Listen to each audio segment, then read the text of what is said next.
No refrigeration, no food safety laws, no inspections, not even a basic understanding of germs. For 1,000 years, medieval Europeans ate food that, by today's standards, should have been a death sentence, and they did not drop dead. Today, a single contaminated batch triggers nationwide recalls. Back then, millions bought fish from open-air stalls, drank unregulated ale, and stored meat without an icebox. So, what invisible system was keeping them alive? The answer starts in a medieval market, where every passing hour was quietly doing the work of a modern food inspector. The medieval market thrived on a rhythm that left little room for food to linger. In the heart of town, the day began before sunrise as traders hauled in their goods. Fish still slick from the morning tide, baskets of greens with dew clinging to their leaves, loaves of bread warm from the oven. Marta, a stallholder known for her sharp eye and quick hands, could sell out her fish in just a few hours. If she didn't, the unsold catch would become worthless by sunset, its smell warning away even the hungriest customer. For Marta and her neighbors, speed was everything. Bread was never yesterday's news. Bakers fired their ovens at dawn, shaping dough by hand and sending out loaves that had to be eaten the same day. The assize of bread and ale in London set the weight and price, but it was the daily turnover that kept the bread safe. Stale loaves had no market. People expected freshness, and anything left over was fed to animals or turned into pottage before it could spoil. Fish markets along the North Sea coast moved even faster. Records from medieval Norwich and London show that fish caught at first light was sold within hours, sometimes by the tide's turn. Buyers knew the difference between the sharp tang of fresh herring and the warning sourness of a fish left too long. Municipal ordinances banned the sale of fish after dark, and complaints about the smell of spoiled fish could lead to a stall being shut down on the spot. For sellers like Marta, reputation was everything. One bad batch, and customers would drift to another stall the next day. Season dictated what could be bought and sold. The great winter slaughter, timed just as the first frost set in, filled the market with fresh pork and beef. Without ice or chemical preservatives, butchers rushed to sell meat before it turned. The cold slowed decay, but only for a short window. What couldn't be eaten right away was salted, dried, or smoked, but the prime cuts disappeared first, snapped up by cooks who understood that time was the enemy of safety.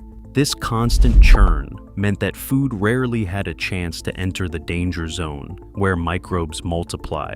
The market itself acted as a barrier. Rapid sales, daily baking, and seasonal cycles kept the supply moving. Marta didn't need to know the word bacteria to understand that slow meant spoiled, and spoiled meant lost income. For her, and for countless others, the clock was a silent partner in survival. The faster food moved from producer to consumer, the less chance it had to turn deadly. In this world, time wasn't just money, it was life. In the smoky heart of a medieval kitchen, the cook's most powerful tool was not a secret spice or a rare ingredient. It was fire. Every day, cooks like the anonymous figure tending the hearth faced the same invisible threat, food that could turn from nourishing to deadly in a matter of hours. The answer was heat, applied with a thoroughness that left little to chance. Roasting a joint of pork or a whole bird meant more than browning the outside. Ovens built from stone or brick, fueled by wood or peat, reached temperatures between 150 and 250 degrees Celsius. That is hotter than most modern home ovens. Archaeologists have found animal bones from royal kitchens blackened and cracked, evidence that cooks were not just aiming for flavor. They were driving heat deep into the flesh, past the point where any living bacteria could survive. Modern science sets the kill point for most dangerous microbes at 71 degrees Celsius, held for at least 30 seconds. That temperature is enough to wipe out the vegetative cells of Salmonella, E. coli, and Listeria.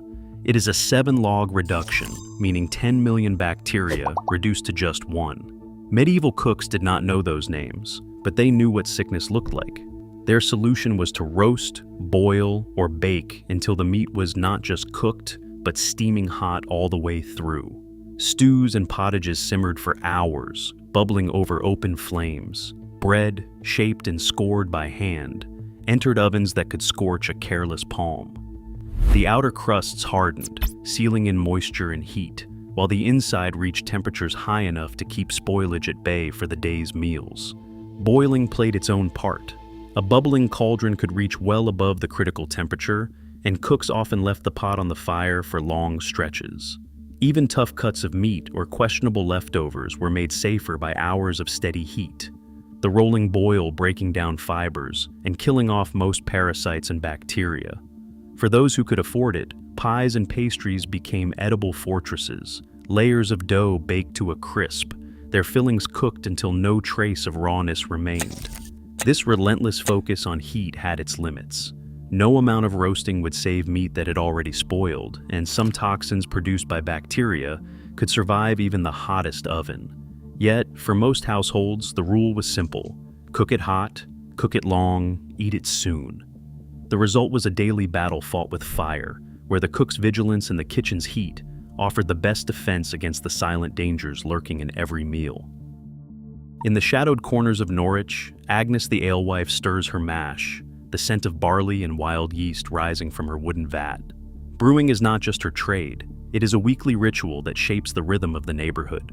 Each batch of ale begins with water and malted grain, but what keeps it safe is invisible, the work of lactic acid bacteria and yeast. As Agnes works, these microbes transform sugars into acid and alcohol, dropping the pH of her brew below 4.5. That is a number few in her world would know, but it is a threshold modern science recognizes as a barrier most dangerous bacteria cannot cross. Salmonella, E. coli, and Listeria all struggle to survive in such an acidic, boozy environment. Ale is not just a drink, it is a daily staple, safer than water pulled from a muddy well. In medieval towns, ale is brewed in small, frequent batches. The cycle is relentless: mash, ferment, taste, and serve. Each week, Agnes presents a sample to the Guild's steward for a taste test. If her ale sours or falls flat, she faces a fine or worse, her reputation on the line. The community itself becomes a living quality control system. Neighbors know when a batch is off, and word spreads quickly. A spoiled brew means lost customers, and for Agnes, that is a risk she cannot afford. The science behind her success is simple but powerful. Lactic acid bacteria outcompete the spoilage microbes, flooding the ale with acid. Yeasts like Saccharomyces cerevisiae add ethanol, another chemical shield against pathogens. Together, they create a drink that is not just palatable but protective. Modern laboratory tests confirm that medieval ales with a pH below 4.5 and at least 3% alcohol are hostile territory for the worst foodborne bacteria.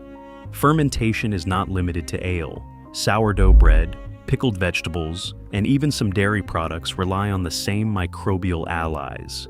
In every case, the result is the same: a sharp, tangy flavor and a food that resists decay. For Agnes and her customers, the taste of safety is slightly sour, pleasantly fizzy, and always fresh.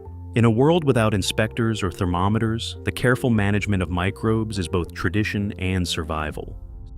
Salt was more than a seasoning in medieval Europe. It was a mineral shield, standing between survival and spoilage.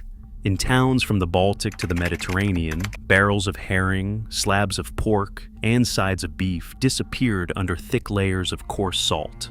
The science is simple. Salt draws water out of food and out of any microbes lurking inside. Once the water activity, known as a sub-W, drops below 0.85, bacteria like Salmonella and Listeria simply cannot multiply. Modern labs confirm that at these levels, most dangerous microbes are stopped cold. Brining was the workhorse of preservation. Fresh meat or fish, especially during the glut of winter slaughter or the spring catch, went straight into heavy saltwater baths. In Paris and London, butchers' records and guild ordinances mention brining times ranging from 3 to 10 days, depending on the cut and the season. The process was harsh but effective. By the end, the flesh had lost much of its moisture, picking up a dense, salty tang that lingered even after cooking. Pork, for example, was often brined at a concentration above 10% salt, strong enough to sting the hands of anyone turning the slabs. Salt was never cheap. It moved along trade routes from the great salterns of Bayonne, the mines of Lüneburg, and the salt pans of the Adriatic. Taxes, tolls, and guild monopolies made it a prized commodity. For many families, the cost of enough salt to cure a winter's worth of meat was a major expense, sometimes recorded in household accounts as a separate line item. In coastal towns, sea salt was more plentiful, and fish like cod and herring became staple exports precisely because they could be packed in salt and survive the journey inland. The effect was more than just preservation. Salt and brine created a physical hurdle, a barrier that made it almost impossible for most bacteria to grow. This principle, now called hurdle technology, was already at work centuries before anyone understood microbes. In the north, where cold winds and dry air helped the process along, salting often led straight to drying or smoking, layering one protective step on top of another. The result was a network of trade and taste built on the invisible work of salt, turning a simple mineral into a cornerstone of food safety. Eric stands on the rocky coast, hands red from the cold, hanging split cod on a wooden rack above the tide line. In northern Europe, winter air does more than sting the cheeks. It preserves. Here, wind and sub-zero temperatures pull water from flesh, turning fresh fish into stockfish so dry it rings when tapped. The science behind Eric's labor is invisible but powerful.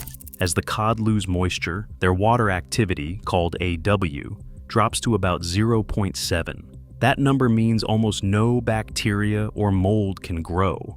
Modern microbiologists confirm that stockfish at this dryness is safer than most fresh foods in any era. But drying alone is not the only line of defense.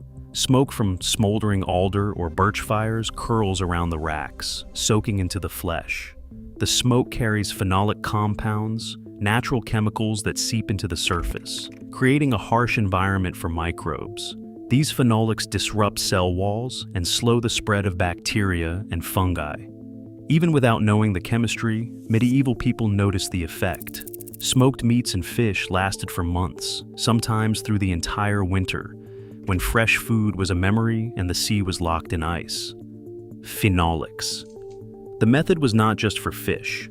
Hams, sausages, and even cheese were hung in rafters or smoky attics, protected by layers of salt and the steady drift of wood smoke. In alpine valleys and Nordic villages, cold air and low humidity worked alongside smoke to create a preservation toolkit that was both regional and reliable. The result was a pantry that could feed a family long after the last harvest or catch. Eric's stockfish might travel hundreds of miles inland, traded for grain or wool, its safety guaranteed by the absence of moisture and the invisible shield of phenolics. No inspector ever visited Eric's drying racks. There were no official seals or certificates. Instead, the proof was in the keeping. Stockfish that stayed edible through the dark months, smoked sausages that did not sour, and the quiet confidence that knowledge passed down by hand and habit could keep hunger and illness at bay. These methods, smoke, cold, and time, finished the medieval preservation toolkit, setting the stage for the next challenge: how to make sure everyone played by the same rules.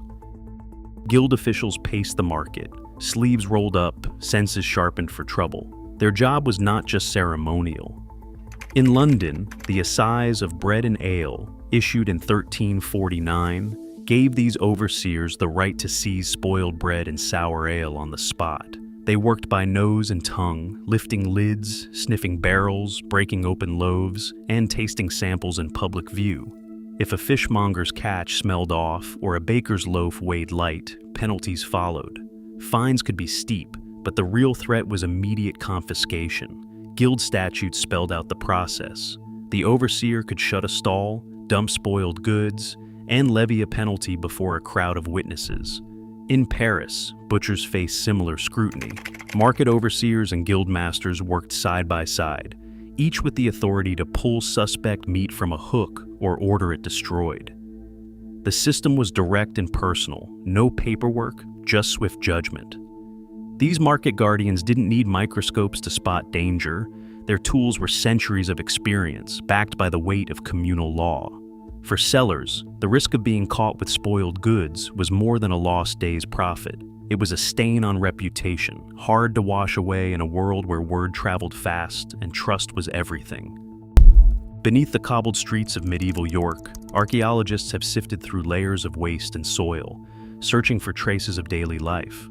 What they found in the cesspits is both revealing and sobering. The microscopic eggs of Trichuris tritiura, the whipworm, preserved for centuries in the cool, damp earth. These parasite ova, identified by their thick shells and distinctive lemon shape, offer hard proof that not every meal was safe, no matter how careful the cook or vigilant the guild. In some samples, Trichuris eggs made up more than 1 in 10 of all parasite remains, a silent record of contaminated hands, unwashed vegetables, and undercooked pork making their way to the table. Further north, in Lübeck, ancient DNA from cesspit sediments has turned up fragments of Salmonella enterica, a pathogen that today is notorious for causing food poisoning outbreaks. Its genetic signature lingers in the waste of a city that relied on rapid market turnover and salt-preserved fish, but still saw bacteria slip through the cracks. These forensic finds tell a story that no statute or market rule could erase. Even the best informal systems left gaps. Medieval practices built a strong net, but it was never seamless. The evidence buried in cesspits and latrines is a reminder that experience and tradition could only go so far before the need for something more, something written, enforced, and universal became impossible to ignore. By the late 16th century, centuries of trial and error had begun to pour into ink. The English crown, seeking order in the ale trade, issued the Ale Conner Statutes in 1586. The Ale Conner was no longer just a local taster, but a royal appointee, tasked with sampling every batch of ale and recording the results in a formal ledger. Each week, the inspector's notes tracked the strength, clarity, and even the mouthfeel of the brew. A sour or weak batch could mean a fine or a public shaming, but now the process had a paper trail, a record of what passed and what failed, written in the king's name. Across the channel, French bakers faced their own transformation. Early 17th century ordinances, shaped by the city guilds and enforced by royal edict, spelled out that bread ovens must reach at least 180 degrees Celsius. This wasn't just a suggestion. Inspectors checked the heat, sometimes with iron tools, sometimes by the color of the oven's stones. Bakers who rushed the process or tried to cheat the fire risked losing their license. The rule was simple: bake hot, bake long, or face the consequences. These new roles, Ale Conner in England, oven inspector in France, turned centuries of custom into enforceable law. What had once been the wisdom of the marketplace or the kitchen now became written standard. The ledger and the thermometer replaced the gossip and the guildmaster's nose. For the first time, food safety was not just a matter of habit or reputation, but a matter of record, open to review and backed by the authority of the state. Centuries before lab tests or health inspectors, people built safety into daily life out of necessity, not law. Today, global food chains move faster than ever, but microbial threats evolve just as quickly. The lesson endures. Real food safety depends as much on vigilance and shared knowledge as on regulation. The stakes haven't changed. Only the risks have multiplied. What safeguards do we trust now? Let me know your thoughts in the comments.